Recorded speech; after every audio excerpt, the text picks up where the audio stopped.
I know almost nothing about South Africa and South African politics. I think a good chunk of what I know I've learned in the last 30 minutes. But, I have heard things like people in South Africa playing music or chanting about killing the white South Africans as though it's just like a common, like, popular chant, it seems like. Is that tension just running really high right now?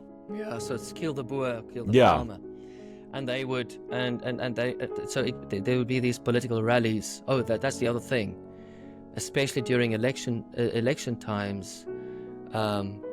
Race resentment was used as motivation to vote for this particular party, and they would warn people, you need to vote for us because remember, they want to bring back apartheid.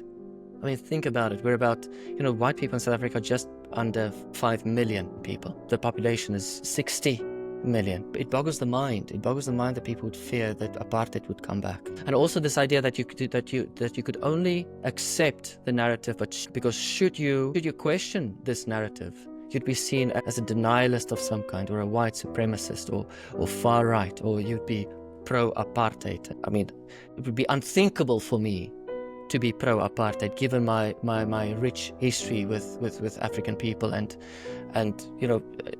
the one nanny who raised me, she died in 2014. I attended a funeral, and I was a guest of honor because I was the oldest boy in our family. She also saw me as her.